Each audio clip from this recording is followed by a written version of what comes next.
Green Arrow number 11, written by Ann Nesenti, art by Harvey Tollibow. Last issue genuinely doesn't matter. This issue picks up with Oliver Queen at a charity poker game. And it's for an art museum in Seattle, and he's apparently cleaning up shop.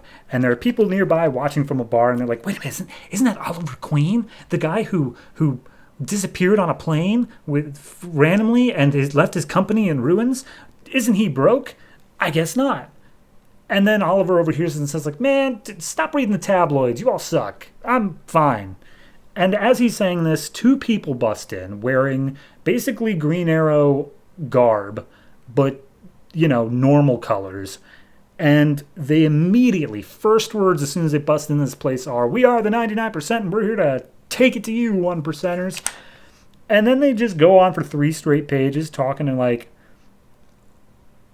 everything wrong with the system of like, why is there always money for war and not for education? Oh, there's no affordable health care or anything like that. Housing, forget about it. And I'm like, look, I appreciate the sentiment, but dear God, guys, could you hit me over the head any harder with it? So they go up to these guys at the table and they're like, give us all your money now. And they're like, you do understand that this is a charity poker game, correct? Like, we are giving this money away. And they're like, yeah, for what? And they're like, an art museum in Seattle. And they're like, yeah, when has art museums ever put a roof over someone's head? And this girl kicks one of the guys in the stomach and it tells the other one, like, give me the real jewels. I'll know the difference if you try to give me fakes. So as they grab a bag of money, they make their way out, of course threatening Oliver Queen directly along the way is like, you're the problem, and then leave. And then I think this girl's name is Bunny, by the way. I don't think the dude gets a name. But regardless, they're called Dark Arrows. And apparently they are these other sort, not even vigilantes, just these Robin Hood-esque people who have been going around Seattle, I guess, while Green Arrow was missing. So they're running down an alley, and the dude asks Bunny, like, hey, how would you know the difference between real and fake jewels? And she's like, I was just bluffing. And then Green Arrow shows up, and while they're fighting, Green Arrow and these Dark Arrows, 2, as far as I can tell, 12-year-olds on bikes show up and basically give their own running commentary to how awesome the Dark Arrows are. But, like, they also don't, because I'll get to it. So, Green Arrow's fighting against this, like, psh, the Occupy movement is a non-violent movement. You don't stand with them. And it's like, maybe I do. Maybe it's time that we actually take action. And they start fighting, and they are literally just proselytizing of like, oh, your Green Arrow suit looks like it cost $1 million. I made mine with $30 at a hardware store. And then Bunny pulls out a squirt gun and says, like, I bought this $2 squirt gun and filled it up with gas. And she sprays it on Green Arrow and sets him on fire, to which the dude is like, oh, that's too far. Puts out Green Arrow, and Bunny runs away. And when she passes by the two 12-year-olds, they're like, hey, are you with the Occupy movement? Take this bag of cash. And they're like, that's stolen cash. We don't want it. And they're like, well, then distribute it. Do your job. God damn. So Green Arrow tries to give chase. Doesn't work. It does work. They managed to string up Bunny. And when they approach the 12-year-olds, basically just like, yeah, no, look, that chick, she's crazy. Like, she set you on fire. That's too far for us. However, maybe she does have points. What are you doing to help us, Green Arrow? So, sure. Regardless, that story literally just stops dead. I will say there's one page later on where Bunny, I guess, gets out of jail because her daddy is rich. And she's like, whatever, Dad, I hate you. And he's like, I will put you in the psychiatric loony bin. And she's like, no, Daddy, please. And then we see the other guy just dropped off a bag of cash in front of a foreclosed house with people somehow still living inside. And they're just like, oh, it's a miracle. Thank you, Dark Arrows.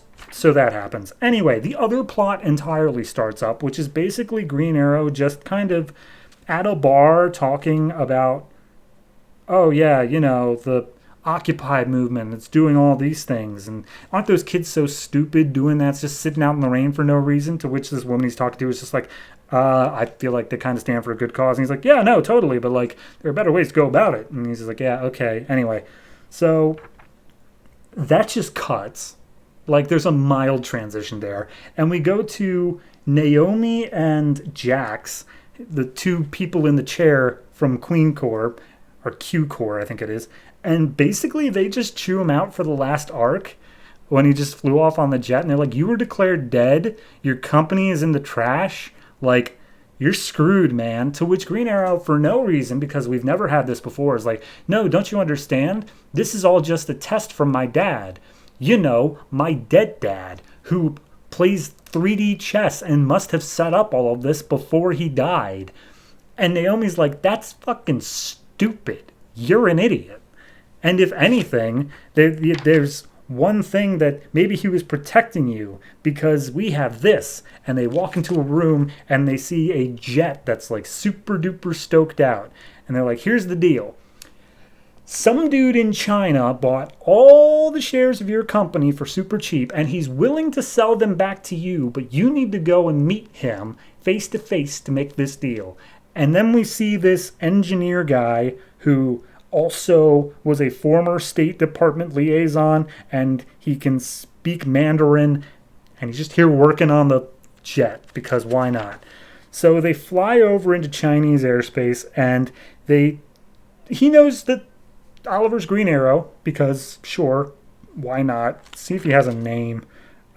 Jimmy Crew is on the crew. So they fly their way into Chinese airspace. He's just testing out some of the trick arrows. And then they talk about how Oliver Queen developed this facial recognition tech that's just super incredible and amazing, and it is absolutely faultless, and he privately controls it. Because, yeah. And then he meets up with this Chinese businessman who's like, yes, I will give you whatever, like, I will give you your company back. And all I ask in return is that super secret facial recognition tech that I will be able to use in my own private company here in China. To which Oliver Queen says, screw you. I ain't doing business with no dirty reds. To which, I mean, he doesn't actually say that, but he may as well say that. To which immediately the guy flips out and he's like, you dare insult me in my own home? Nobody even knows you're here. You came here in super secret jet. I will destroy you. And he sicks some martial arts guy on him. And then the last line here in the narration box from Oliver's perspective is, you got a cliff, hang on it. As in like a cliffhanger? Get? Ha, ha, ha, ha. 1.5. I don't need to justify myself.